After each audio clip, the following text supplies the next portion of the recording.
Welcome back to 2-Minute Tuesdays. I'm here with co-founder Jack Martin, and we're here celebrating a big milestone for 5210, the 10-year anniversary since we launched. So, Jack, first of all, congratulations. What an amazing accomplishment, and super excited to talk with you a little bit today about the formation of 5210. Yeah, well, thank you, Randy. Most companies don't survive to the 10-year mark. So if you look at the statistics, most of them drop off after 5 years, and then the balance of them, only a few make it to 10 years. So it's nice to have made it and have a robust, healthy company like we do. Yeah, absolutely. Well, let's dig in. When you guys were forming 5210, I know there's a story behind the name. I'd love for you to kind of walk through that if you can. Yeah, so Nate's he's a numbers guy. So when we sat down to plan out, and this is a little over 10 years ago because we hadn't launched the company yet, the number that we came up with was 52 parks. So in order to achieve the goals that we were setting out to achieve by building the company, and we wanted to hold them in a portfolio for 10 years. So you'll see all of our parks we hold at least 10 years. There's rare exceptions to that, but for the most part, that's still our goal today.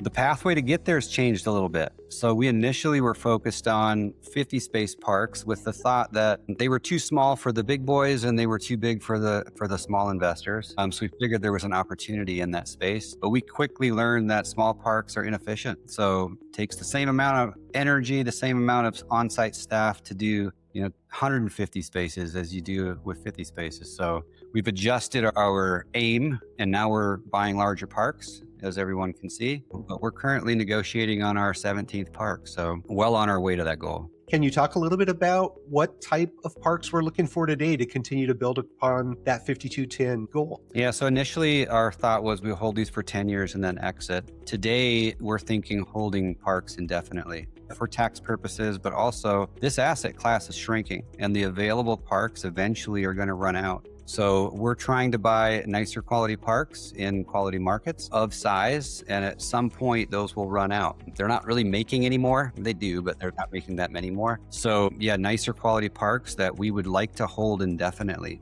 Can you share a little bit maybe with investors, like what to expect from 5210 maybe in the next 10 years? We're going to continue to buy high quality parks in good locations. Every one of our parks will have some upside. We need to be able to squeeze some juice. Typically, we're buying a park that's not professionally managed, and we're adding that professional management. Sometimes they'll have vacant lots that need to be filled, vacant homes that need to be renovated and sold off. And sometimes there's additional land next door that can be developed into additional lots. So the value add component tends to come in all shapes and sizes. But I think in a very simple bullet point list of things that investors can expect, number one, preservation of capital. Number two, tremendous tax benefit, a nice coupon that we can keep indefinitely. And then our goal is to return capital as quickly as we can. So those things kind of make up what investors' expectations would be. I love it. Awesome. Well, Jack, this has been an amazing road over the last 10 years. I am super excited to personally be a part of it now for the next 10 years. Congratulations again. What an amazing accomplishment. I cannot wait to see